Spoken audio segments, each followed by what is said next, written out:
अभ्यासी YouTube channel में सभी मित्रों का स्वागत है। सभी वीडियो को मैंने दिन के हिसाब से बनाया है, तो आपको विनती है कि मेरी चैनल में प्लेलिस्ट में देखकर वीडियो को दिन के हिसाब से क्रम अनुसार ही देखें, तो ये विषय समझना आपके लिए आसान हो जाएगा। और चैनल को सब्सक्राइब और वीडियो को लाइक जरूर कर दे। चलिए तो विषय को आगे देखें। आ वीडियोनी अंदर CSS ની જે ટ્રાન્સપરન્સી છે એને વિશે જોવા માંગીએ છીએ।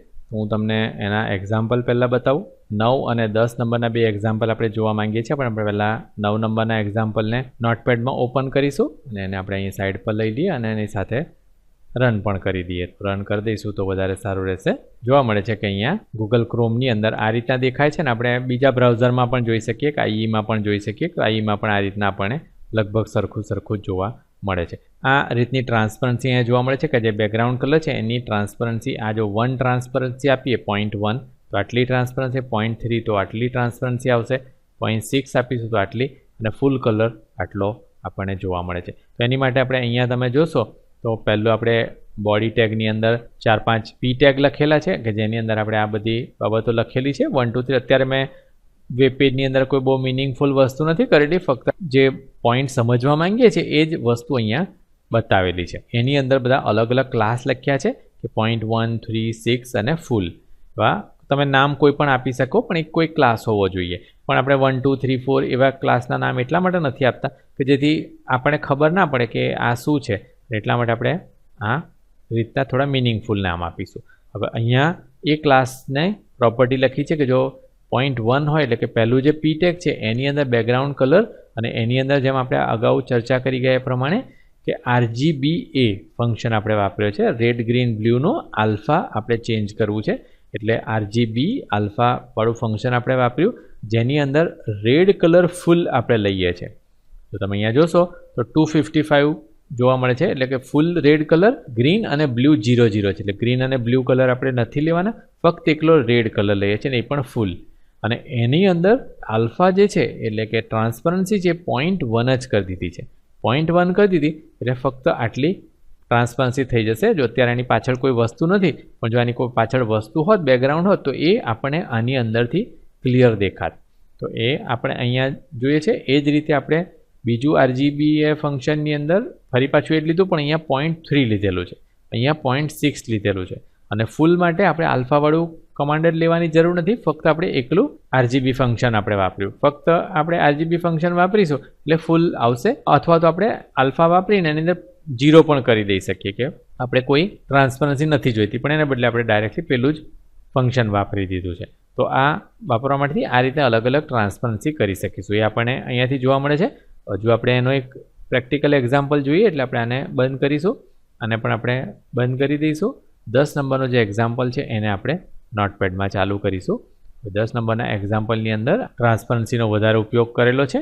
હવે એની સાથે પહેલાં આપણે એને રન કરીએ એટલે જેથી વધારે ખ્યાલ આવે કે આ રીતનું ફૂલ સ્ક્રીનની અંદર એક આ બેકગ્રાઉન્ડમાં આખું મોટું ચિત્ર લીધેલું છે, એની ઉપર એક નાનો ડીવ ટેગ બનાવ્યો છે કે જેની અહીંયા તમે ટ્રાન્સપરન્સી જોઈ શકો છો કે આખું ટ્રાન્સપરન્ટ છે, એટલે પાછળનું જે આખું બેકગ્રાઉન્ડ ચિત્ર છે એ આપણને બરોબર દેખાય છે, અને એની અંદર આ હેડિંગ ટેગ અને પેરેગ્રાફ ટેગ છે આપણને અહીંયાથી જોવા મળે છે। આટલી વસ્તુ કરવા માટે અહીંયા બોડી ટેગની અંદર આપણે એક ડીવ ટેગ લખ્યું છે। હવે ડીવ ટેગ એ ડિવિઝન ટેગ છે કે ફક્ત કોઈક આવા બોક્સ વગેરે ડિવિઝન બનાવવું હોય તેની માટે આપણે વાપરીએ છીએ। તો ડિવિઝન ટેગની અંદર આપણે ક્લાસ લખ્યો છે ટ્રાન્સપરન્સી, અથવા કંઈ પણ ક્લાસ લખી શકીએ, ટી એકલો પણ લખી શકીએ। આ ટ્રાન્સપરન્સી શબ્દ ફિક્સ શબ્દ નથી, ગમે તેને બદલે તમે લખી શકો છો। તો ક્લાસનું નામ આપણે લખ્યું ટ્રાન્સપરન્સી, અને એની અંદર એક H1 અને એક P ટેગ લીધો। હવે આ જે ડીવ છે એને અહીંયા ઉપર સ્ટાઇલ આપેલી છે। તો બોડી જે છે, બોડીની અંદર તમે જોશો તો બેકગ્રાઉન્ડ ઇમેજ આપણે પ્રોપર્ટી વાપરેલી છે। હવે બેકગ્રાઉન્ડ ઇમેજ પ્રોપર્ટી આપણે પહેલાં આનું બેકગ્રાઉન્ડ બદલવા માટે અહીંયા બોડીની અંદર બીજી કલર વગેરે લખતા હતા, પણ હવે જો બીજી કલર લખીશું તો ફક્ત એક જ કલર આપી શકીશું, પણ CSS વાપરીએ છીએ તો એની અંદર આપણે આવી રીતે આખી ઇમેજ પણ આપી શકીએ છીએ। તો આ ઇમેજ આપવા માટે આપણે અહીં લખ્યું બેકગ્રાઉન્ડ ઇમેજ, આખું પ્રોપર્ટીનું નામ જ છે, અને એને આપણે URL આપી। URL શું આપી? back.jpg ફાઇલ અહીંયા લોડ થવી જોઈએ, એટલે ઓટોમેટિકલી back.jpg ફાઇલ અહીંયા લોડ થઈ જાય છે। હવે તમે જો આની સાથે જે મેં એક્ઝામ્પલ આપેલા છે એની અંદર તમે ફોલ્ડરમાં જોશો તો આ બધા એક્ઝામ્પલની સાથે અહીંયા તમને આ એક back.jpg ફાઇલ જોવા મળે છે।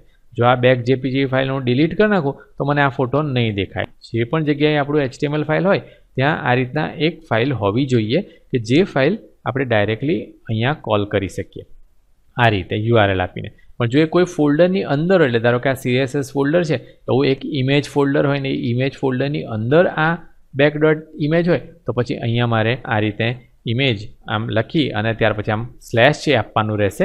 જો આ રીતે આપીશું તો પછી એ ફોલ્ડરની અંદરથી ફાઇલને લેશે. પણ અત્યારે આપણે બહાર જ રાખેલું છે એટલે ડાયરેક્ટલી આપણે આપી દઈએ છીએ કે આ જે ફાઇલ છે એને લોડ કરી અને બેકગ્રાઉન્ડ તરીકે લો. ત્યાર પછી div જે ટેગ છે એ div ટેગને પેડિંગ આપ્યું છે 10 પિક્સેલ અને એટલા માટે તમે જોશો અને આપણે મિનિમાઇઝ કરી દઈએ તો અહીંયા જોશો કે આ બધી બાજુથી આમ 10 પિક્સેલનું પેડિંગ જોવા મળે. ત્યાર પછી આપણે ટ્રાન્સપરન્સી ક્લાસને CSS લખી છે કે જો જ્યાં પણ આપણે ટ્રાન્સપરન્સી ક્લાસ લખ્યો હોય ત્યાં બેકગ્રાઉન્ડ કલર જે છે એ આ EEE વાળો કરી દે, એટલે આ ટાઈપનો કલર કરી દે અને ત્યાર પછી એની અંદર આપણે ઓપેસિટી આપેલી છે.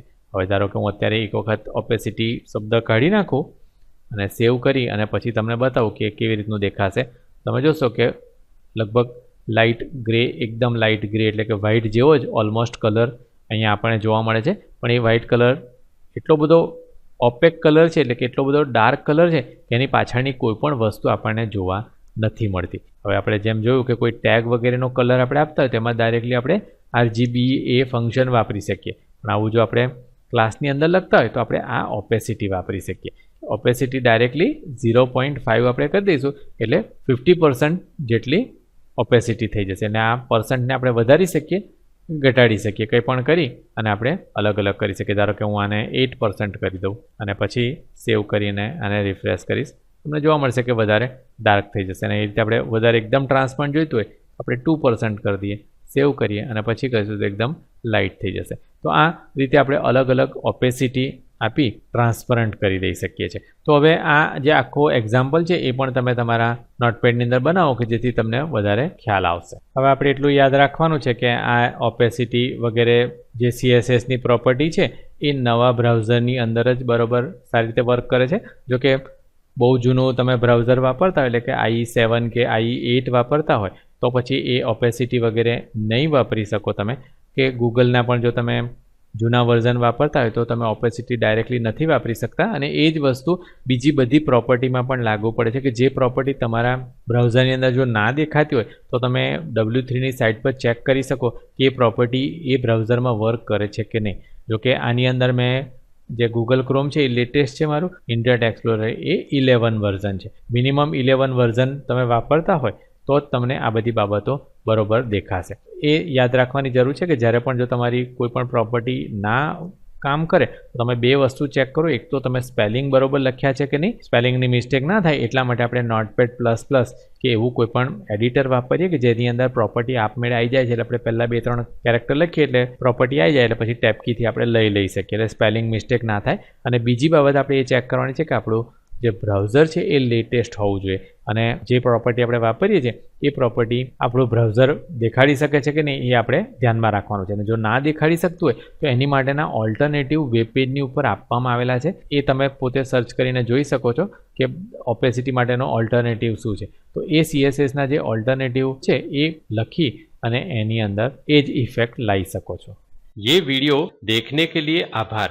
अगर आप कंप्यूटर के एकदम नए और एडवांस टॉपिक पर वीडियो देखना चाहते हैं तो ये वीडियो को लाइक करके चैनल को सब्सक्राइब कर लें। चैनल आगे बढ़ेगी तभी हम नए मुफ्त वीडियो अपलोड कर सकेंगे। आशा है कि आप लाइक, शेयर और सब्सक्राइब जरूर करेंगे। अगर आप ये वीडियो में इस्तेमाल होने वाली PDF फाइल व्हाट्सएप पर खरीदना चाहते हैं तो ये लिंक को देखें। वीडियो डिस्क्रिप्शन में भी ये लिंक दी है। धन्यवाद।